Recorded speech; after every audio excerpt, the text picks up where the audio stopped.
Amid soaring temperatures, Delhi's peak power demand touched an all-time high at 8,647 megawatts on Tuesday afternoon. This is the highest ever in the history of the national capital. Delhi's peak power demand clocked 8,000 megawatts for the first time on 22nd of May 2024. Since then, Delhi's peak power demand has crossed 8,000 megawatts on 8 occasions. 30 days in a row, Delhi's peak power demand has crossed 7,000 megawatts in 2024. Now, before 2024, Delhi's previous high of 7,695 megawatts was recorded on 29th of June 2022. Delhi first crossed the 6,000 megawatts demand mark in 2016-17. The peak power demand that year was 6,261 on 1st of July 2016. The next year, it touched 6,553 megawatts. In 2018-19, it was 7,016 megawatts on 10th of July 2018. It was the first time in the history of the city that the peak power demand surpassed the 7,000 megawatts mark. On 29th of June 2022, the city's peak power demand touched 7,695 megawatts.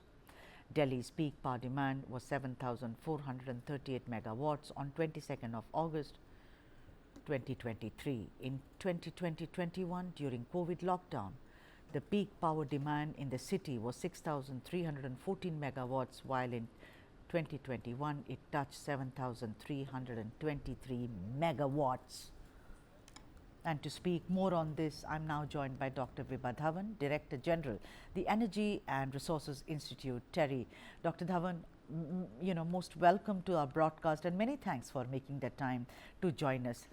Yesterday you gave us hope. You spoke about how solar energy seems to be the only way out.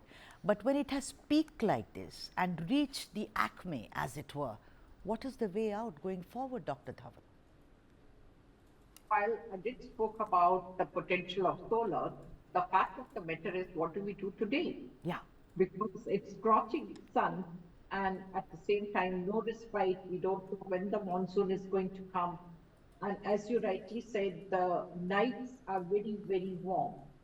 Now let's look back, because you have shown very good analysis, the way the demand is going up. And very clearly, you have shown that at one place during the COVID time, there was a dip in the overall demand. So if we classify, the demand of electricity is for residential as well as it is for the industry. Let's also understand what may happen with this increased demand, because the infrastructure is not made to take this kind of demand. And if there is any grid disturbance, there is going to be a total breakdown. And we really don't want that, because if that happens, then it will be that you'll try to generate electricity through generators and so on. So that is not required. And let's also look into, because when you spoke about 1951, now that was the time that all of us, the way we used to live, it was very different from what we are living today. Imagine the ceilings, they used to be so high. And the way it was, we used to use a lot of tuss and keep it wet. And that's how, in a way, the temperature of the houses were maintained. We also had old technologies like earth air tunnel. And basically, if you go to ports, you do find that architecturally, they are designed in a way that there are places where there is cross ventilation and so on. And the houses were structured in a way that it was only fan as the means to provide you some comfort. We are warm-blooded animals, human beings, but at the same time, because in last so many years, we have got so accustomed to air conditioners and so on, that today it is not possible for, I won't say not possible, but we don't feel comfortable under a fan, and we want air conditioners. Dr. Dhawan, Dr. Dhawan, you remind me of my childhood in Delhi, where we used to sleep on the roof, with surahis, and but the air was cleaner. There were less mosquitoes, there were less people, there were hardly any cars. Those were such ideal days. I'm going to take a break, Dr. Dhawan, and I'm going to come back. And please give us some hope. Please give the people of the national capital some hope. I know you're talking about hygiene, but today it seems like, I don't want to create panic, but then it seems like an emergency that we all need to be geared up due to unprecedented heat conditions in most parts of North India. Dr. Dhawan was speaking about how we need to really make some corrections in the way we live, in the homes that we construct, in how we make those little changes so that it has a long-term impact. Dr. Dhawan, welcome back. And I want to ask you that as of now, where does one go from here? I mean, I'm sure the authorities are working round the clock, but what is the way out? What is it that they will do now to see that they can tide over this particular situation, Dr. Dhawan? Yeah, well, if you ask me what do we do today, it is to be done by all of us. It is all the citizens of the city that they have to use whatever resources we have more carefully. It's resource efficiency. So whether it is water, whether it is electricity, because in few days' time we cannot upgrade our infrastructure in terms of producing more energy or having more water and so on. So it is that, yes, there can be that we can, the government to avoid this so that there is no grid breakdown. They can close some of the industries for few days, that sort of a thing. But that's also difficult because that impacts the livelihoods of many of our fellow citizens. Let's also realize that government will have to take measures, long-term measures, because if we look at Delhi, it's thickly, densely populated city.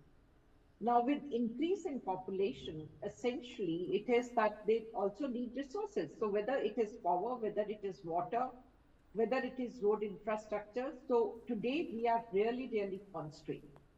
And why this population is rising? Because there are more job opportunities. All the central government offices are here, embassies are here, headquarters of most of the organizations are here. And you'll find even where there were single or double story government apartments, they are also getting converted into multi-story. And that essentially means more and more people coming to Delhi and requiring all the infrastructure for their survival, for their working, and so on. So maybe over years we need to have a plan. And of course, we have expanded as NCR. So some of the burden has been taken by Gurgaon and UP, Noida. But then that is not enough. We really have to think beyond it because the carrying capacity of the city, we have expanded much beyond that. So we need to take care of that. And of course, Mayas like solar rooftop so that you generate your own energy, water recycling, so that the resources don't get constrained. So we need to work in those directions if we want to survive in the city. Dr. Dhawan, today when homes are sold to people and there's power backup, there are inverters, there are all kinds of things to see that your creature comforts increase. I have always spoken about this, that why are we buying homes by first checking the parking, because I don't think we should be having more than a car in the house. That's my thing, but I'm vetoed in the house. I'm asking you that don't you think our basic thinking towards these things has to change also? Why have so many ACs when you can actually keep the windows open? Why is it that we build offices which have glass paneling? I mean, we work in Noida, I mean, this glass all over. There are no windows at all. You can't see the outside world. It's AC totally. There are so many people working. I work in a place where we need ACs for the equipment because these are high-end equipments. Somewhere this is mandatory. Hospitals are mandatory, I understand. But don't you think there has to be a kind of a change, and that change can only come from the authorities above? Otherwise, in a society like ours, I said, Dr. Dhawan, if you can have 6 ACs, I can have 12. Absolutely. So that is what is happening. But there is also a reason behind it.